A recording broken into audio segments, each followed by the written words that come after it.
Welcome back to America's Fractured Politics, the podcast where we cut through the noise and dig deep into the stories shaping our politics and culture. Today we're tackling a topic that's been simmering for years, one that's fueled conspiracy theories, divided political camps, and most recently, exposed deep fractures within the Trump administration itself.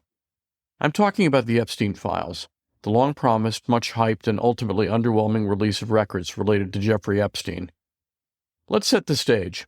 For months, the Trump administration, led by Attorney General Pam Bondi, promised the public something seismic. Bondi herself went on Fox News and declared that a so-called client list, the holy grail for conspiracy theorists, was sitting on my desk right now to review. The MAGA base, already primed by years of rhetoric about draining the swamp and exposing elite corruption, was ready for fireworks. They were told this was the moment the curtain would be pulled back on decades of elite wrongdoing. But when the moment finally arrived, the reality was very different. On a quiet Sunday night, at the end of a holiday weekend, the Justice Department and FBI quietly issued a memo. No primetime press conference, no dramatic reveal, just a memo, unsigned and undated, stating that there was no quote-unquote client list, no evidence of blackmail, and no basis for further investigation into uncharged third parties. They cited victim privacy and the risk of exposing innocent individuals as reasons for withholding further disclosures. The files that were released, largely redundant, containing little new information, much of it already public or heavily redacted. The reaction was immediate and furious. Let's rewind. Why was there so much anticipation? For years, the idea of an Epstein client list has been a central pillar of conspiracy theories on the right. The belief? Epstein, a convicted sex offender and disgraced financier, was at the center of a vast international sex trafficking ring, blackmailing the world's most powerful men. The Epstein list was supposed to be the smoking gun, the proof that the elite were protecting their own. Attorney General Bondi became the face of these promises. She repeatedly hinted at big revelations, suggesting the administration was on the cusp of exposing a network of high-profile abusers. This rhetoric wasn't just idle chatter. It was a deliberate strategy to energize the base, to position the Trump administration as the ultimate force for transparency and justice. But when the memo dropped, it did the opposite. Instead of revelations, there was obfuscation. Instead of transparency, there was secrecy. The files released were, in the words of one Democratic lawmaker, recycled details that have been publicly available, such as excerpts from Epstein's address book. The sense of betrayal was palpable. At the Turning Point PAC convention, a gathering of the MAGA faithful, the administration was booed off the stage. The base, who had taken the administration's promises at face value, felt duped. This is where the hypocrisy comes into sharp focus. For years, Trump and his allies have accused their political opponents, most notably Bill Clinton, of hiding Epstein-related secrets. They made Epstein a symbol of elite corruption, a way to paint the establishment as irredeemably compromised.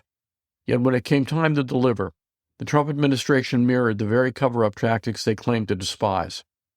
Let's not forget, Trump himself had well-documented ties to Epstein. Multiple flights on Epstein's plane, a years-long friendship, photographs together at Mar-a-Lago. Yet in the administration's rhetoric, these facts were downplayed or ignored. When pressed by reporters after the memo's release, Trump's response was dismissive. Are people still discussing this guy, this creep? That is unbelievable. He wanted to move on, to change the subject, to brush aside the very questions his administration has spent months encouraging. The result?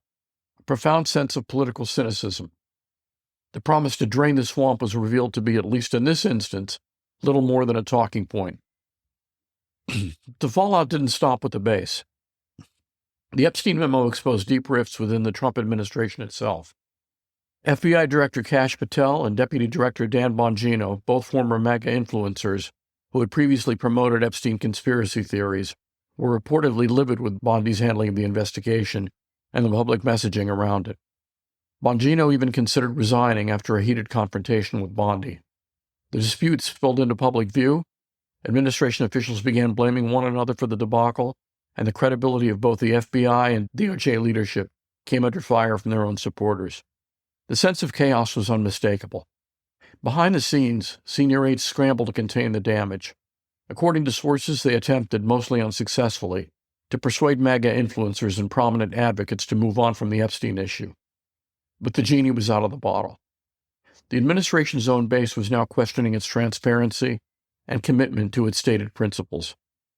The reaction from Trump's most loyal supporters was swift and brutal. Prominent MAGA influencers and conspiracy theorists accused the administration of participating in a cover-up. Calls for Bondi's resignation multiplied, with figures like Laura Loomer and the Hodge twins demanding accountability. Steve Bannon and Alex Jones, once staunch Trump allies, publicly questioned the administration's transparency. Jones called the memo over-the-top sickening, even suggesting that the DOJ might next assert that Epstein never even existed. The sense of betrayal was so acute that some supporters now warn this will become a defining stain on Trump's legacy. Let's listen to a clip from Alex Jones' InfoWars broadcast the day after the memo dropped. Here's what it said. They told us they'd blow the lid off the whole thing. Instead, they gave us nothing. This is the swamp protecting itself, folks. And if you can't see that, you're not paying attention. This sentiment was echoed across right-wing social media. Hashtags like Epstein cover-up and release the list trended for days. The anger wasn't just directed at Bondi or the DOJ. It was aimed squarely at Trump himself. The controversy didn't go unnoticed by Trump's political opponents. Democratic members of the House Judiciary Committee, led by Representative Jamie Raskin, demanded the immediate release of any Epstein files mentioning Trump, as well as the full report from Special Counsel Jack Smith on the Mar-a-Lago investigation. They accused Bondi of concealing information that could be detrimental to the president and of using the DOJ to obscure evidence of criminal misconduct. In a sharply worded letter, Raskin wrote, "This administration has consistently asserted President Trump is the transparent president in American history. However, your DOJ has not only failed to uphold this commitment, but has also persistently concealed materials that could be harmful to President Trump from the American public." The implication was clear. The administration's refusal to release the full Epstein files wasn't just a broken promise. It was a deliberate act of political self-preservation. Why does this story matter so much? Why does the Epstein saga continue to grip the public imagination years after his death? Part of it is the sheer scope of Epstein's connections. He was a man who moved seamlessly among the world's richest and most powerful politicians, royalty, business titans. He was convicted of sex offenses, accused of running an international trafficking ring, and died in federal custody under circumstances that have fueled endless speculation. The belief that there is a hidden client list, a roster of the world's elite who participated in or enabled Epstein's crimes, has become a kind of modern myth. It's a story about the abuse of power, the corruption of institutions, and the failure of justice. And when politicians promise to reveal the truth, only to backtrack, it deepens the sense of mistrust and alienation that defines so much of our political landscape. The Trump administration's handling of the Epstein records is a case study in the dangers of populist rhetoric colliding with political reality. The promise to drain the swamp and expose elite wrongdoing was the central plank of Trump's appeal. But when faced with the opportunity to deliver, the administration resorted to the same obfuscation and secrecy it once decried. Moreover, the internal chaos, the public infighting between DOJ leadership, underscores the perils of appointing outsiders whose only qualification is their willingness to own the libs. The result is an administration that cannot even maintain the confidence of its own most zealous supporters. So where does this leave the MAGA movement? Disillusioned, divided, and the first time in years, openly questioning the integrity of its own leaders. Trump himself has tried to rally the base, posting on social media in all caps, "Pam Bondi is doing her job. She's great." He's blamed the controversy on Obama, crooked Hillary, and other political adversaries, insisting that the left is imploding and that the administration remains flawless. But these protestations ring hollow for many supporters who feel they've been played. The swamp, it seems, remains undrained, and the MAGA faithful are left to wonder whether their movement has become just another part of the establishment it once vowed to destroy. Let's step back. What does this episode reveal about American politics in 2025? First, it shows the enduring power of conspiracy theories and the ways they can be weaponized by those in power, until inevitably they come back to bite.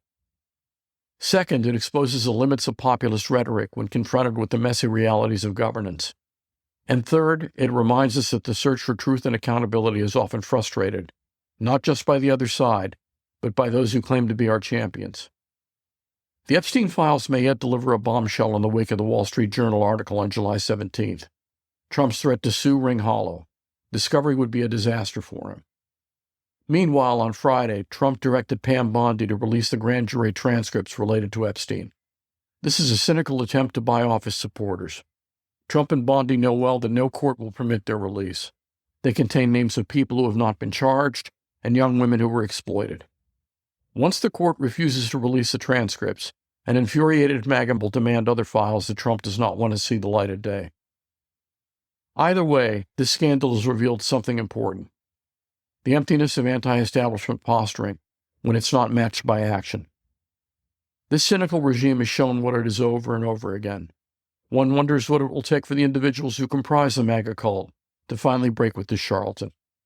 Cults being what they are, we probably shouldn't be overly optimistic. That's all for today's episode of America's Fractured Politics. I'm your host, Mark Mansour. If you found this discussion illuminating, please subscribe, leave us a review, and share with friends who care about accountability and transparency, no matter where they fall on the political spectrum. Next week, we'll be back with another deep dive into the stories that matter. Until then, stay curious, stay skeptical, and keep searching for the truth.